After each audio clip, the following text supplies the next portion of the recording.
GST कितना good and simple tax है। और हमारे साथ विशेष मेहमान जुड़े हुए हैं। वेद जैन साहब, आपके पास मैं आऊँगा, क्योंकि इससे ब्रेक पे जाने से पहले हमने आपको एक सर्वे का जिक्र करके बताया था। उसी सर्वे में पूछा गया कि लोग क्या चाहते हैं, किस तरह का बदलाव चाहते हैं। तो सबसे ज़्यादा लोगों ने, यहाँ तक कि रेट रेशनलाइजेशन से ज़्यादा लोगों ने मांग इस बात की कि प्रोसेस को थोड़ा सा आसान करिए, इनपुट टैक्स क्रेडिट जो आप देते हैं उसकी प्रक्रिया को आसान करिए। करीब 88% एमएसएमई और 83% लार्ज कंपनियों ने इस तरह की मांग की है। तो आपके हिसाब से, चूँकि आपके कई सारे क्लाइंट होते हैं, आप भी करीब से देखते हैं जीएसटी को, सबसे बड़ा रिफॉर्म और तुरंत रिफॉर्म करने की ज़रूरत कहाँ पे है, रेट रेशनलाइजेशन को छोड़ दे तो? देखिए, जो मैंने लक्ष्मण जी पहले कहा, रेट रैशनलाइजेशन के अलावा जो सबसे बड़ा इशू है, देखिए जब जीएसटी इंट्रोड्यूस किया गया था उस समय ये कहा गया था कि वन नेशन वन टैक्स और पास थ्रू होगा और कैस्केडिंग इफेक्ट नहीं आएगा। और कैस्केडिंग इफेक्ट नहीं आने का सबसे बड़ा चैलेंज होता है इनपुट टैक्स क्रेडिट। मैं जो परचेज करूं, जो भी खर्चे करूं, उस पर जो मैं जीएसटी दूं, तो जो भी मैं सेल करूं या सर्विसेज करूं उसके ऊपर इनपुट क्रेडिट मुझे मिलना चाहिए। ओवर ए पीरियड देखिए, जब जीएसटी 1 जुलाई 2017 को इंट्रोड्यूस हुआ और उसके बाद जो हमने उसमें कोशिशें करके कुछ कंसेशन एसएमई वगैरह को दी और औरों को दी, तो जीएसटी काउंसिल ने समय समय पे या एडमिनिस्ट्रेटिव लेवल पे इनपुट टैक्स क्रेडिट आज की डेट में एक बहुत बड़ा चैलेंज बना हुआ है इंडस्ट्री के लिए, ऑर्गेनाइजेशन के लिए और बिजनेसेस के लिए। तो नेचुरली जब हम ये बात करते हैं कि कैस्केडिंग इफेक्ट नहीं होगा और आपको वन नेशन वन टैक्स होगा, तो सबसे ज्यादा इम्पोर्टेंट ये एस्पेक्ट है कि मेरे को जो भी मैंने परचेज की है, जो भी मैंने सर्विसेज रेंडर की है, उसके ऊपर मुझे सारा क्रेडिट मिलना चाहिए और इनपुट टैक्स क्रेडिट आना चाहिए। तो जो एडमिनिस्ट्रेटिव चैलेंजेस हैं, बहुत बड़ी इश्यूज हैं आज की डेट में। दूसरा इशू एक इंडस्ट्री का बहुत जबरदस्त है कि बहुत सारी आइटम को आपने जो कि सबसे ज्यादा आज की डेट में मुझे इफेक्ट करती हैं, उसके ऊपर जीएसटी लागू नहीं किया। आपने बहुत सारी आइटमों को आज की डेट में छोड़ा हुआ है। पेट्रोलियम प्रोडक्ट उसमें से एक है और उसके अंदर जो और जो आइटम है, अर्बन एटीएफ वगैरह है, जो इलेक्ट्रिसिटी वगैरह है, इसके ऊपर जो इशू आया है। तीसरा, रियल एस्टेट को बहुत बड़ा चैलेंज आया हुआ है कि रियल एस्टेट में ओवर ए पीरियड काफी चेंजेस किए गए, लेकिन उसने भी बहुत ज्यादा इम्पैक्ट किया रियल एस्टेट के सेक्टर में कि आप परचेज करते हैं, उस पर इनपुट क्रेडिट नहीं मिलेगा और जो वर्किंग में मिलेगी। इससे क्या है कि हमने सिस्टम को फिर कॉम्प्लेक्स करने की कोशिश की है। जो हम कह रहे हैं कि जीएसटी एक सिंप्लीफाइड टैक्स होगा, गुड एंड सिंपल टैक्स होगा। तो अभी जो जरूरत है, जैसे तीन चीजें मैं आपका नोट कर लेता हूँ, जैन साहब, तीन चीजें नोट कर देता हूँ। पेट्रोल डीजल को जीएसटी के दायरे में लाना, रियल एस्टेट को सिंप्लीफाई करना, इलेक्ट्रिसिटी को जीएसटी के दायरे में लाना, ये भी एक मुद्दा रहा है। कोहली साहब, आप जब अपने क्लाइंट से रूबरू होते हैं तो उनकी सबसे बड़ी शिकायत या फिर अपेक्षा क्या रहती है जीएसटी से? सबसे बड़ी शिकायत उनकी कंप्लायंस से रिलेटेड रहती है, असेसमेंट से रिलेटेड रहती है, जो रिफंड्स आने होते हैं उससे रिलेटेड रहती है। पर देखिए लक्ष्मण, इसमें समस्या क्या है? अभी इनपुट टैक्स क्रेडिट की जैन साहब ने बात करी, बिल्कुल ठीक है कि व्यापारी की चिंता रहती है इनपुट टैक्स क्रेडिट की। पर हमारे देश में नटवर लाल इतने हैं कि हजारों करोड़ का इनपुट टैक्स क्रेडिट का फ्रॉड हो चुका है। तो इनपुट टैक्स क्रेडिट को आप बिल्कुल आसानी से अगर कर देंगे तो यहाँ पर उसको एक्सप्लॉइट करने वाले आ जाते हैं। अब कुछ व्यापारी शिकायत करते हैं कि रजिस्ट्रेशन बहुत कॉम्प्लिकेटेड है। रजिस्ट्रेशन अगर बहुत आसान बना दिया जाए तो फर्जी कंपनीज को लेके हजारों कंपनीज यहाँ पर रजिस्ट्रेशन में पकड़ी गई हैं। तो हमारे देश में विविधताएं इतनी हैं और यहाँ पर हरफन मौला और नटवर लाल इतने हैं कि आप किसी चीज में बहुत ज्यादा अगर ढील देते हैं, बहुत ज्यादा आसान बनाते हैं, तो उसमें उसका नाजायज फायदा उठाने वाले लक्ष्मण सामने आ जाते हैं। तो मुझे लगता है ये भी एक काउंसिल के सामने चैलेंज है कि आप कितना आसान बना सकते हैं, किस हद तक आप जा सकते हैं। ये बहुत बड़ा चैलेंज सामने बन के लक्ष्मण आता है। तो ये दोनों चीज़ें जो आप लोग फील करते हैं ग्राउंड पे, वो है। भट्टाचार्य साहब, आपके पास मैं आऊँगा, चूँकि एक तो होता है जो ट्रेडर जो जीएसटी को लेकर फील करता है, एक है कंज्यूमर। चूँकि एक एंड प्रोडक्ट पे जीएसटी लगता है तो पहले हमें नहीं पता होता था कि किस चीज़ पे क्या जीएसटी लगेगा, लेकिन अब जो है हमें पता चलता है जी कि किस चीज़ पे कितना टैक्स देना पड़ा है। तो पहले भी टैक्स देते ही थे, अब भी टैक्स देते हैं, पहले पता नहीं होता था, अब बिल्कुल खुलेआम साफ तौर से दिखता है। तो ये एक जीएसटी की सबसे बड़ी आवश्यक बुराई है, कह सकते कमजोरी है, नहीं, मैं ये नहीं परसेप्शन मैनेज करने में सबसे बड़ी दिक्कत आ रही। नहीं, मैं ये नहीं समझता कि ये बुराई है। जो उपभोक्ता जो है उसको एकदम साफ मालूम होना चाहिए कि टैक्स रेट कितना है। पहले जो जो टैक्स जो इंसान पे कर रहा था वो सेल्स टैक्स पे करता था, उसको मालूम था। पर वो टोटल जो टैक्स है वो उसको एक्साइज कितना है, बाकी सारे टैक्स क्या है उनको मालूम नहीं होता था। बहुत कम शेयर का मालूम होता था। अब जो पूरी जो पारदर्शिता जो आई है, मैं समझता हूँ कि ये अच्छी चीज है जीएसटी के लिए, और इसको हमें और भी आगे ले जाना है।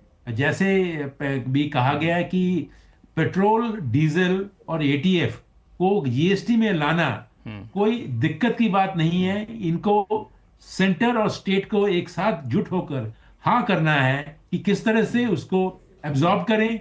हाँ, मैं मानता हूं कि इसमें एक रेवेन्यू इम्प्लीकेशन जरूर है, पर उस रेवेन्यू इम्प्लीकेशंस को भी ओवर स्टेजेस, ओवर टाइम उसको एडजस्ट किया जा सकता है। सवाल यह है कि क्या सेंटर और स्टेट्स के जो प्रतिनिधि जो जीएसटी काउंसिल में उपस्थित होते हैं, उनका इरादा क्या है, वो क्या करना चाहते हैं। जिस तरह से कंसेंसस बिल्डिंग की जो एक जो रिक्वायरमेंट है, मैं समझता हूं कि जीएसटी काउंसिल में वो कंसेंसस बिल्डिंग की जो एक एनवायरनमेंट है वो उसकी कमी लगती है। और ये जीएसटी का जो चैलेंज जो है वो आज ही नहीं खत्म हो जाएगा। रेट रैशनलाइजेशन तो शुरू है आज का, पर अगले साल में जो सेस का होगा चैलेंज, वो सेस का जो खत्म होगा जब सेस, तब क्या करेंगे उसके लिए भी तो एक तय करना होगा। तो मैं समझता हूं कि एक पूरी एक वातावरण और एक एटीट्यूडनल चेंज होनी चाहिए जीएसटी काउंसिल में, जिससे कि ये सारे इंपॉर्टेंट और डिफिकल्ट मुद्दे को ठीक तरह से इसको रिजॉल्व किया जा सके। बिल्कुल, मुझे लगता है अंशुल जी यही सबसे बड़ी चिंता है राज्यों की कि हमारी भरपाई कैसे की जाएगी।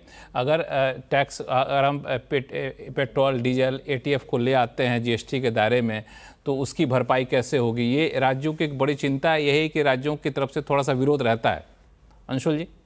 नहीं, बिल्कुल चिंता है। और यहाँ पर जो एक तरह से जो हमारे जो कर की जो व्यवस्था है वो ये इस पे आधारित है कि कैसे हमारे जो सरकार जो रेवेन्यू आ रहा है उसका बंटवारा कैसे हो राज्य में और केंद्र सरकार के बीच में।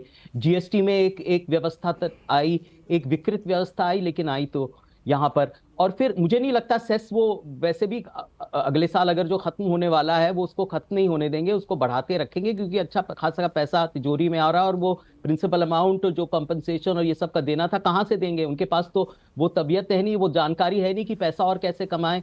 ये इस सरकार को तो पता नहीं है कि अपनी तिजोरी कैसी भरनी चाहिए।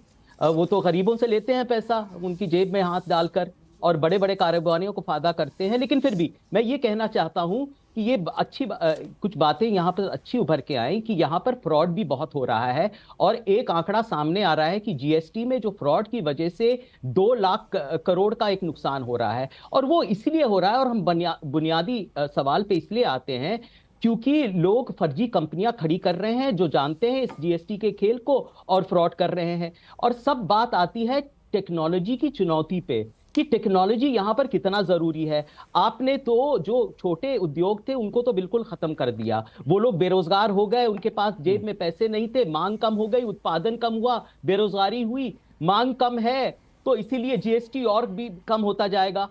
तो ये एक ऐसा नहीं है, अब हमारी सारी अर्थव्यवस्था तो जुड़ी हुई है ना। आप कैसे कह सकते हैं कि जीएसटी पे बात करिए लेकिन हमारी गिरती हुई अर्थव्यवस्था की जिक्र ना करिए। ये बहुत सारी एक व्यापक समस्या है और जीएसटी एक इसका हिस्सा है। जीएसटी, और फिर भी जीएसटी एक मुकम्मल एक मतलब एक एंड नहीं है, वो एक प्रोसेस होता है कि अपने टैक्स स्ट्रक्चर को कैसे रैशनलाइज करें और बेहतर कैसे बनाएं, इसको संशोधन कैसे हो। हमारा ये मानना है और मैं ये बार बार कह रहा हूं, जब तक व्यापक संशोधन इस पे नहीं आएगा, इसका पूरा आकार नहीं बदलेगा, इसमें कोई भी उन्नति हो नहीं सकती।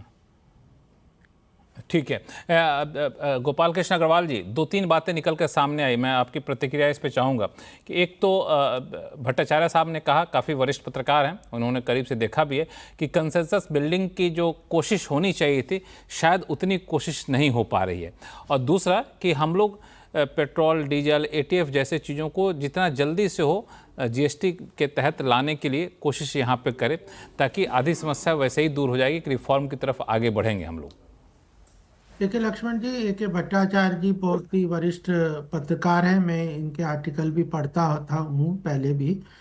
तो मैं पहली बात, सेकंड प्रश्न का पहले जवाब दे दूं कि हम जीएसटी के दायरे में पेट्रोल डीजल को लाने के लिए बिल्कुल केंद्र सरकार ने कहा है कि हम तैयार हैं।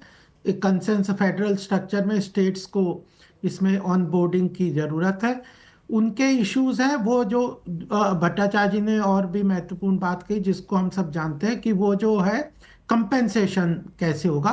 पहले जब जीएसटी लेके आए थे 16 में 5 साल के लिए बात थी, लेकिन स्टेट्स की बहुत डिमांड के बाद फेडरल स्ट्रक्चर को मानते हुए हम लोगों ने उसको एक्सटेंड कर दिया था 5 साल के लिए। तो ये बात है। और फिर इसीलिए टोबैको और टॉक्सिक जो है अल्कोहलिक चीज़ों पे 35% का एक स्लैब सरकार ने रिकमेंड किया है। अल्टीमेटली जीएसटी काउंसिल इस बात को देखेगा। दूसरी बात मुझे ये कहनी है कि जो कंसेंसस बिल्डिंग है वह तो हर चीज में पॉलिटिकल, जब आप रियलिटी को आप पॉलिटिकल एम से क्रिटिसाइज करोगे, इकोनॉमिक इश्यूज को, जियोपॉलिटिकल इंटरेस्ट को भी आप पॉलिटिकल नजरअंदाज नजरों से देखोगे, अपोजिशन को खासकर मैं रिक्वेस्ट करता हूं कि अर्थव्यवस्था के अंतर्गत चाहे वो फार्मर्स बिल हो, चाहे सुन रहे हैं लेबर के रिफॉर्म्स हो, इन चीजों में तो कम से कम देश हित में खड़े रहिए ना। ये जो देश की अर्थव्यवस्था जिस मुकाम पे इस वक्त खड़ी हुई है वो एक पोटेंशियल है, लेकिन पोटेंशियल एक अच्छे मुकाम पे भी है। उसको रियलाइज करने के लिए तो कलेक्टिव विल चाहिए ना। हम तो अपोजिशन को भी कहते हैं भाई इकोनॉमिक इश्यूज को आप इकोनॉमिक एंगल से देखिए, और जो समझदार लोग हैं इकोनॉमी के, उन चीजों उसकी पेचीदगियों के कारण आप उस बाल की खाल निकालते रहेंगे तो हम डिस्कस ही करते रहेंगे, आगे ही नहीं बढ़ेंगे। आपका सजेशन है जीएसटी में कुछ इंप्रूव करने के लिए, हम तैयार हैं, हम अमेंडमेंट भी कर रहे हैं। हम तो ये तक कहते हैं कि आपने जब कॉन्स्टिट्यूशन को इतने बड़े बड़े लेवल पे अमेंडमेंट किया, फ्रीडम ऑफ स्पीच जैसी चीजों में भी आपने इतने सारे अमेंडमेंट कर दिए। अब हम लोग गोपाल जी आप किसी और डायरेक्शन में डिबेट को ले जा रहे हैं, उस पर अलग से हम लोग चर्चा करते भी रहे, लेकिन ये है कि बिल्कुल आप तैयार हैं, अपोजिशन का स्वागत है। अपोजिशन को आपने न्योता भी दे दिया कि कंस्ट्रक्टिव सजेशन लेकर के आएँ और आर्थिक मुद्दों पर कम से कम राजनीति ना की जाए। लेकिन राजनीति है तो हर जगह होगी, लेकिन हाँ ये अपेक्षा ज़रूर की जाएगी कि राजनीति भी होते रहे लेकिन धीरे से काम भी चलता रहे, क्योंकि एक ऐसा विषय है जिससे हम आप रोज़मर्रा की ज़िंदगी में उसको देखते हैं, कारोबारी देखते हैं और पूरे अर्थव्यवस्था की नींव इससे जुड़ी हुई है। तो मैं आप सही मेहमानों का इसी बात के साथ धन्यवाद करना चाहूँगा कि आगे जब हम मिलें तो शायद जीएसटी आगे की तरफ बढ़ता हुआ दिखे। और हमारे शो में अपना समय देने के लिए आप सभी मेहमानों का बहुत बहुत धन्यवाद।